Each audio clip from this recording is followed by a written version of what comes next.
Hello everyone, today's topic is female reproductive system. तो female reproductive system होता क्या है? फीमेल रिप्रोडक्टिव सिस्टम के अंदर आते हैं इंटरनल और एक्सटर्नल ऑर्गन्स जो रेस्पॉन्सिबल होते हैं फर्टिलाइजेशन के लिए, चाइल्ड बर्थ के लिए, प्रेगनेंसी के लिए और कुछ हॉर्मोन्स के प्रोडक्शन के लिए। तो ये एक सिस्टम है, इन चीज़ों को इन्वॉल्व करता है। तो इसको 3 क्लासेस में क्लासीफाई किया गया है फीमेल रिप्रोडक्टिव सिस्टम को। First one is external genital organs, second one is internal genital organs and third one is accessory organs। तो अब इनके अंदर कौन कौन से ऑर्गन्स आएंगे? एक्सटर्नल जेनाइटल ऑर्गन्स के अंदर आते हैं mons pubis, labia majora, labia minora, vestibules, clitoris and perineum. ये 6 के 6 किसके अंदर आते हैं? एक्सटर्नल जेनाइटल ऑर्गन्स के अंदर। अब इंटरनल जेनाइटल ऑर्गन के अंदर कौन कौन से ऑर्गन आएंगे? First one is vagina, next is uterus and cervix, next is fallopian tube and last is ovary.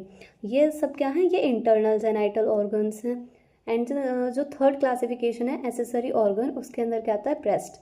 Breast क्या होता है कि ये एक एसेसरी ऑर्गन है जिसका कोई भी लेना देना नहीं होता रिप्रोडक्शन में एंड अदर थिंग्स में, लेकिन ये क्या है? लैक्टेशन के लिए इंपॉर्टेंट है। तो इसको फीमेल रिप्रोडक्टिव सिस्टम को हमने 3 क्लासेस में क्लासीफाई किया था, external genital organs, internal genital organs and accessory organs.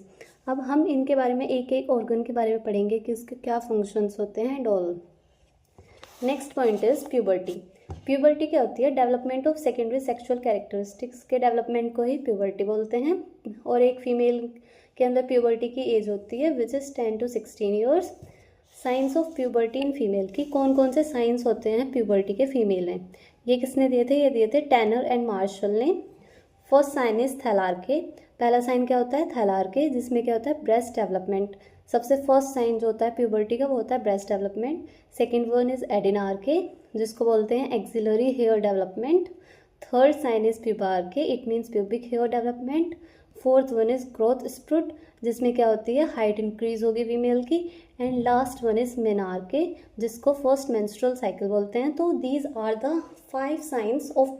Next one is types of puberty. तो प्यूबर्टी को 2 क्लासेस में क्लासीफाई किया गया है। First one is precocious puberty and second is delayed या लेट प्यूबर्टी। प्रिकॉशियस प्यूबर्टी, इस वाली puberty को तब बोलते हैं यदि प्यूबर्टी 10 साल से पहले आ जाए, मतलब 10 साल की उम्र से पहले आ जाए तो उसको बोलते हैं प्रिकॉशियस प्यूबर्टी। और डिलेड प्यूबर्टी या लेट प्यूबर्टी उसको बोलते हैं जब प्यूबर्टी 16 साल की उम्र के बाद आए। वैसे नॉर्मल वो क्या होती है, एज क्या होती है प्यूबर्टी की? 10 to 16 ईयर्स इन फीमेल्स। तो 10 साल से पहले आ रही है तो उसको बोल रहे हैं प्रिकॉशियस प्यूबर्टी, और 16 साल के बाद आ रही है तो उसको बोल रहे हैं डिलेड और लेट प्यूबर्टी। तो ये थे टाइप्स ऑफ प्यूबर्टी। अब हम पढ़ेंगे एक एक इंटरनल और एक्सटर्नल ऑर्गन्स के बारे में जो फीमेल रिप्रोडक्टिव सिस्टम के अंदर आ रहे हैं, जिनकी अभी हमने क्लासिफिकेशन देखी थी। So first one is external genital organ, जिसको क्या बोलते हैं? वल्वा। तो अब हम पहले इसको पढ़ेंगे कि एक्सटर्नल जेनाइटल ऑर्गन क्या होता है, कौन सा टिश्यू से वो होता है, लाइंड होता है। तो external genital organs also called as vulva और पुडेंडम। तो एक्सटर्नल जेनाइटल ऑर्गन क्योंकि बोल रहे हैं, या तो वल्वा बोल देंगे या पुडेंडम बोल देंगे। Vulva is lined by keratinised stratified squamous epithelial tissue. Vulva पे कौन सा टिश्यू प्रेजेंट है? Keratinised stratified squamous epithelial tissue. लेकिन जो वेजाइना है उसमें non keratinised stratified squamous epithelial tissue है। तो दोनों जगह अलग अलग टिश्यू हैं। तो these tissues protect the vulva from getting injured. ये टिश्यू क्या फंक्शन होता है इनका ये फंक्शन होता है कि जो वल्वा को प्रोटेक्ट कर सके किसी भी